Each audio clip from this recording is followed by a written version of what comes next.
अस्सलाम वालेकुम जी। Myself Mohammad Usman. आज जो हम 9th class biology chapter number 3 के अंदर impact of human being on biodiversity के बारे में पढ़ेंगे कि इंसानों के जो है वो क्या असरात हैं बायोडाइवर्सिटी के ऊपर, जो है वो जानदारों की वैरायटीज़ के ऊपर इंसानों ने कौन कौन से असरात जो है वो छोड़े हैं, उसके बारे में आज हमने पढ़ना है। और ये चैप्टर नंबर 3 का लेक्चर नंबर 9 है। तो हम स्टार्ट करते हैं जी आज के लेक्चर को। आज का लेक्चर हमारा है impact of human being on biodiversity के इंसानों ने कौन कौन से असरात जो है वो बायोडाइवर्सिटी के ऊपर छोड़े हैं। तो impact of human being on biodiversity के बारे में आज हमने पढ़ना है। तो इंसानों का जो सबसे बड़ा इम्पैक्ट है बायोडाइवर्सिटी के ऊपर वो ये है कि इंसानों की तादाद बढ़ रही है। जैसे जैसे इंसान बढ़ रहे हैं, ओवर पॉपुलेशन हो रही है, वैसे वैसे दूसरे जानदारों को दुनिया के अंदर रहना क्या हो रहा है, मुश्किल हो रहा है, वो दुनिया से ख़त्म हो रहे हैं, कुछ इंडेंजर्ड हो रहे हैं। ठीक है, तो इसके बारे में जो है इस लेक्चर के अंदर पढ़ना है। ड्यू टू ह्यूमन एक्शन, आप सोच नहीं सकते कि इंसान ने जितना अपने माहौल को नुकसान पहुंचाया, किसी दूसरी चीज़ ने अपने माहौल को जो है इतना नुकसान नहीं पहुंचाया। तो इंसान अपने माहौल को बहुत ज़्यादा नुकसान पहुंचाता है। तो ह्यूमन एक्शन की वजह से species and ecosystem are threatened with destruction.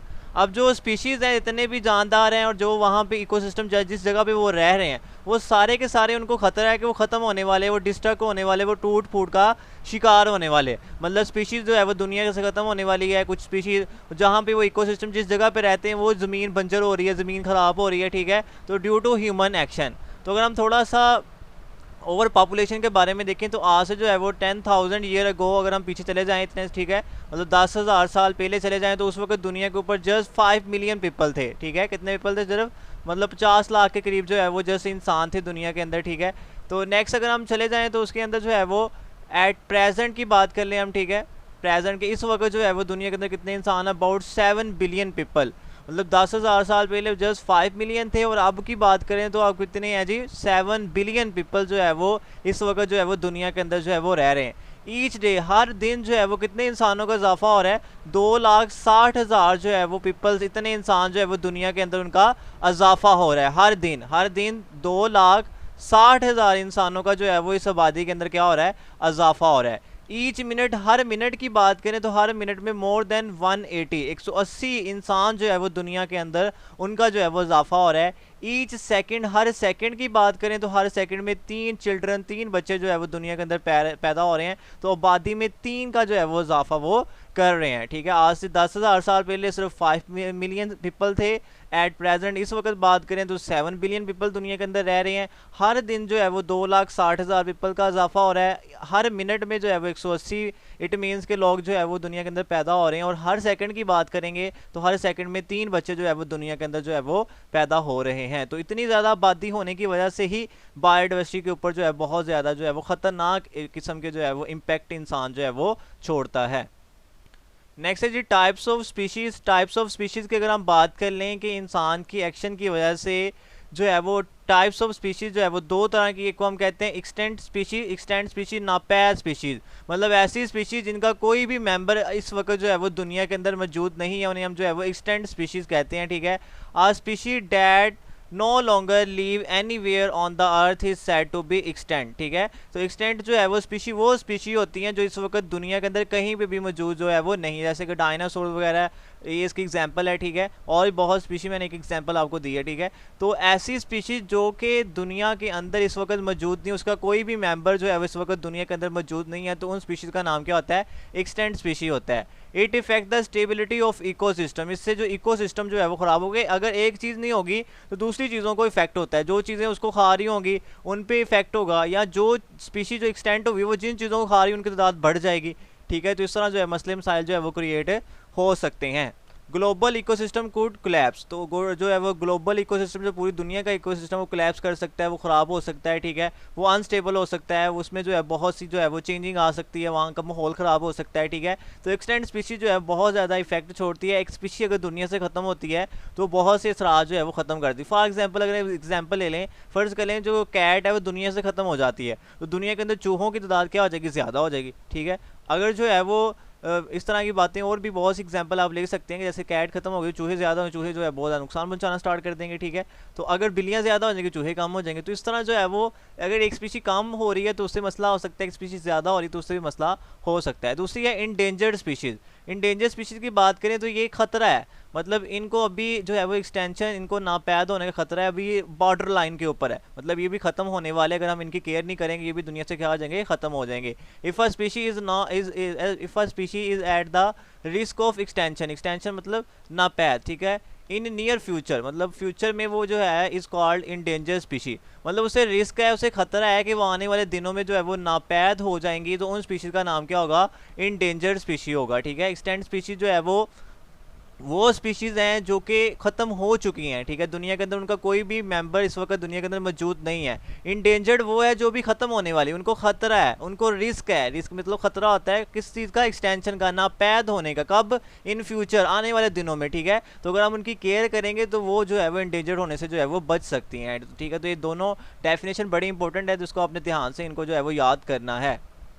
Next है आपकी बुक के ऊपर जो है वो बताया गया है कि पाकिस्तान के अंदर इंडेंजर्ड और एक्सटेंट स्पीशीज़ की जो है वो कट्ठी एग्जांपल लिखी गई है, ठीक है। ये सारी स्पीशी पाकिस्तान के अंदर इंडेंजर्ड भी जो है वो तस्वर की जा रही हैं, और कुछ जो है वो स्पीशी इनमें से जो है वो एक्सटेंट भी जो है वो स्पीशी जो है वो कंसिडर की जा रही हैं, ठीक है। तो लाइन जो है पाकिस्तान के अंदर एक्सटेंट हो गया है, टाइगर हो गया है, एशियाटिक चीता जो है, इंडियन वाइल्ड एस, ठीक है, इंडियन वन ऑन राइनासोर्स, ठीक है, स्वैप डियर, ब्लैक बग और हंगोल जो है ये भी जो है वो पाकिस्तान के अंदर नापैद हो चुके हैं, ठीक है। ये अभी जो है ये स्वैप डियर, ब्लैक बग, हैंगोल जो है ये इंडेंजर्ड की जानब जा रहे हैं, मतलब नापैद होने वाले हैं। बाकी जो है लायन, टाइगर, एशियाटिक चीता, ठीक है, इंडियन वाइल्ड एस और इंडियन वन ऑन राइनासोर जो है ये पाकिस्तान से जो है वो एक्सटेंट हो चुके हैं, पाकिस्तान से जो है वो ख़त्म हो चुके हैं, पाकिस्तान से जो है वो नापैद हो चुके हैं। इंडेंजर्ड में बात करें तो उसमें जो है पाकिस्तान का नेशनल जो है वो एनिमल भी आता है, मारखोर वगैरह, ठीक है, वो भी इंडेंजर्ड में जो है वो जा रहा है।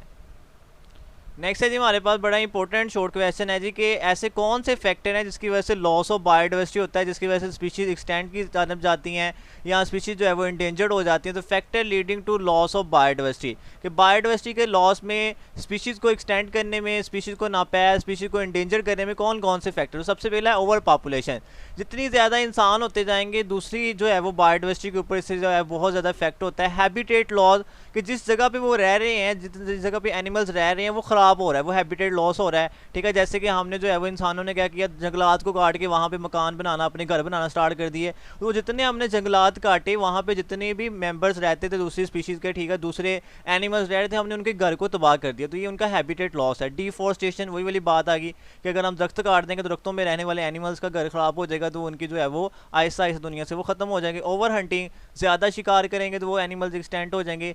Introduction and removal of species, अगर किसी इलाके में एक नई स्पीशीज़ जो है हम लेके आते हैं तो उससे बड़ा इफेक्ट होता है। अगर हम उस एक इलाके से एक स्पीशीज़ को रिमूव कर देते हैं, ख़त्म कर देते हैं, तो उससे भी बहुत ज़्यादा इफेक्ट हो सकता है। पोल्यूशन, आलूदगी से बहुत से मेंबर्स जो हैं वो स्पीशीज़ के एक्सटेंट हो चुके हैं। क्लाइमेट चेंज, तो माहौल के अंदर, आब हवा के अंदर तब्दीलियाँ आ रही हैं, उससे भी जो है इफेक्ट हो रहा है। जैसे कि डायग्राम में देख रहे हैं कि सबसे ज़्यादा जो हमारे पास यहाँ पे है वो स्पीशीज़ इंट्रोडक्शन जो है वो, अगर हम एक नई स्पीशीज़ लेके आते हैं वो 39% जो है वो लॉस ऑफ बायोडाइवर्सिटी वहाँ पे कर सकती है। हंटिंग की वजह से 23% जो है वो लॉस हो रहा है बायोडाइवर्सिटी का। जो है हैबिटेट डिस्ट्रक्शन है वो 36% जो है वो क्या हो रहा है, उसका हिस्सा है, मतलब 36% जो है वो लॉसेस किसकी वजह से हो रहे हैं, हैबिटेट डिस्ट्रक्शन की वजह से हो रहे हैं। तो आपने याद रखना है कि सबसे ज़्यादा जो लॉस ऑफ बायोडाइवर्सिटी होने का खतरा होता है वो हैबिटेट डिस्ट्रक्शन के। अगर घर ही ख़राब हो जाएगा, जिस जगह पे वो रह रहे हैं वो जगह ही ख़राब हो जाएगी, तो उससे जो है बहुत ज़्यादा इफेक्ट जो है वो हो सकता है। तो ये आपने ये नाम जो है वो इनलिस्ट करना सीखने हैं, इनके नाम जो है वो इस तरह जो है आप याद कर लें।